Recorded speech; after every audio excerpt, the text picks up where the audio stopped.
সকাল থেকে সকালে উঠে ঘুমিয়েছি, সকালে উঠেছিলাম, তারপরে আবার ঘুমিয়েছি। ঘুম থেকে উঠে 10টা থেকে এ পর্যন্ত অপেক্ষা করছি। আমি টায়ার্ড হয়ে গেছি আসলে অপেক্ষা করতে করতে। হিন্দুস্তান বসে হুঙ্কার দিবেন আর গুলিস্তানে আপনি মনে করবেন কোন ধরনের সংঘর্ষ আপনারা করবেন, সেই সুযোগ 5ই আগস্টের পরে বাংলাদেশের ছাত্র নাগরিক আপনাদেরকে আর দিবে না। 24 পরবর্তী বাংলাদেশে ফ্যাসিবাদ প্রাসঙ্গিক কি প্রাসঙ্গিক না, সেই সিদ্ধান্ত চূড়ান্ত হয়ে গিয়েছে 5ই আগস্ট।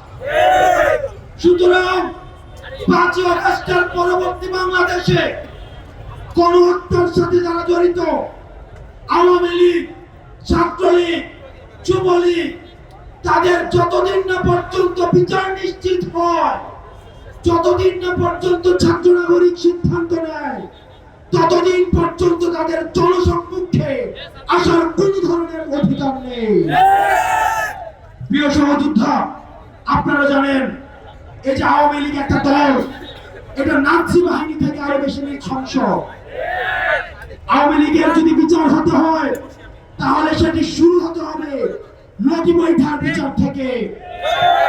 আওয়ামী লীগের নৃশংসতা আমরা দেখেছি পিলখানা হত্যাকাণ্ডের মধ্যে, আওয়ামী লীগের নৃশংসতা আমরা দেখেছি শাপলা চত্বরে আলেম সমাজের উপর নৃশংসতা চালানোর মধ্যে। আমরা ভুলে যাইনি আওয়ামী লীগের কি পরিমাণ নৃশংসতা, আলেম সমাজের দাড়ি টেনে টেনে বাইতুল মুকাররম থেকে তাদেরকে আমরা ভুলে যাইনি আলেম সমাজের মাহফিল থেকে আলেমদের মুখ থেকে বাইক কেড়ে নেওয়া হতো। বিএনপিতে যারা ছিল, জামাতে যারা ছিল, ফ্যাসিবাদ বিরোধী প্রত্যেকটি রাজনৈতিক দলে যারা ছিল, গত 16 বছর ধরে গুম, খুন, নির্যাতন, নিপীড়নের মধ্য দিয়ে তাদেরকে যেতে হয়েছে।